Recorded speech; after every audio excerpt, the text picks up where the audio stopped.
abot ako sa pa mga kaundag, 15 minutes ta baktas padulong sa sapa, abot na ta. So mga kaundag ay maligo na ta, syempre di po ta pwede nga wa tay balon.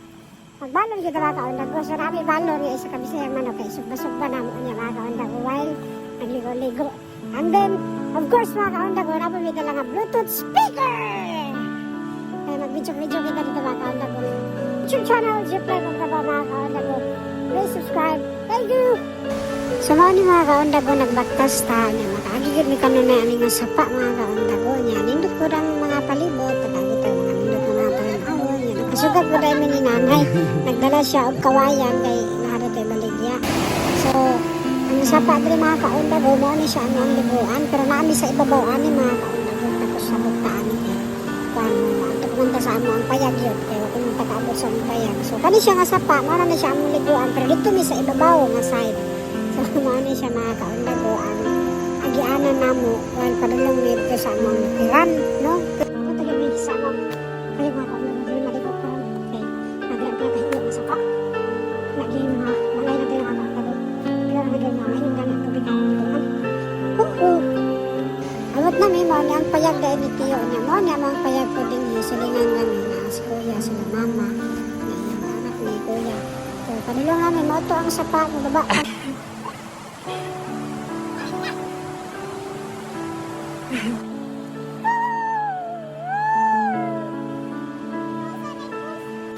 Tara, nabot ang mga kaundago mao na gid ni diri na may maligo sapos magpalawon dai mi dinhi magilomig amo ang di kagalingon nga kanang palalong or kanang gamay nga kaliguanan na nga makalangoy-langoy na nagkuha kog kahoy kay mag amuhang patagon ang area para nindot siya langoy-langoyan. Mo na mga kaundago kusog-kusog po nga sapa pero di na siya kay init naman po, so dili ra kay siya delikado karon na mga panahon kay summer murag init ni jud sa amo nya.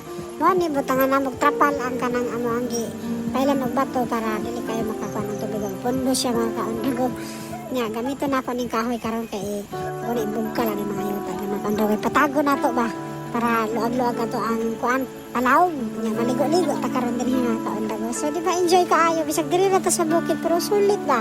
Ano ba nya ihaw ni ko itong manok nya. Mao ni may libot, no napayag-payag pud ni naluto kanon una, halingan. Nagi okay dahil mama ang kanon mga kaundago niya nakapunit nakakuha pud ni atong alimango sa sapa.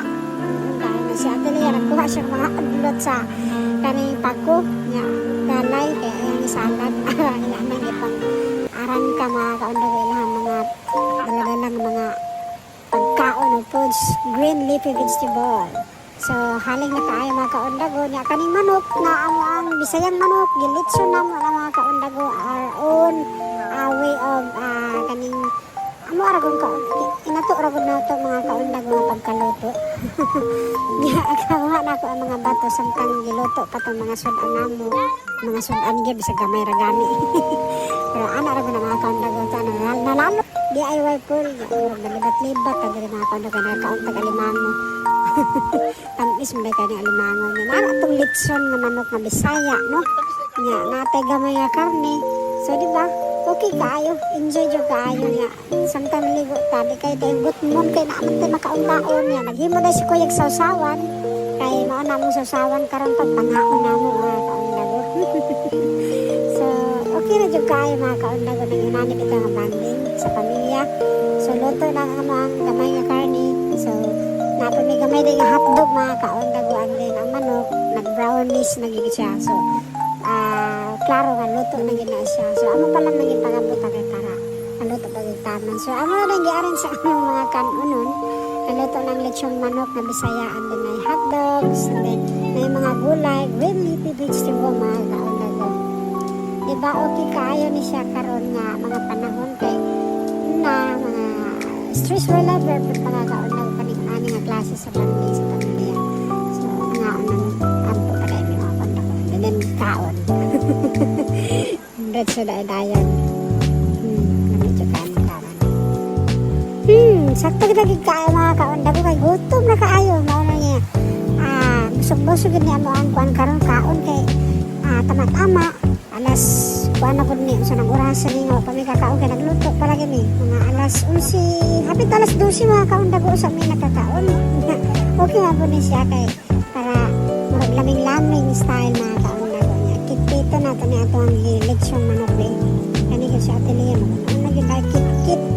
Kansi ko no kaayo. Hasta nakalami. Nga, masulat po tanong kay man magsiyara po mukha na kita may nagluto po ana. Kami bayaan na nagtinabangay no. Nga, ihapon dahil ng manok mo na nga.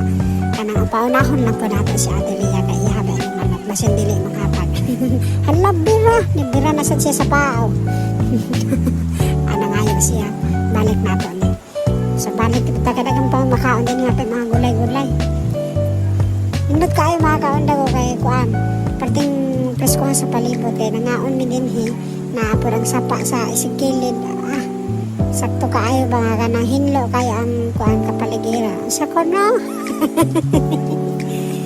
So salamat kayo mga kaundago sa kana. Uy, diagawan ko sa akong manghuda.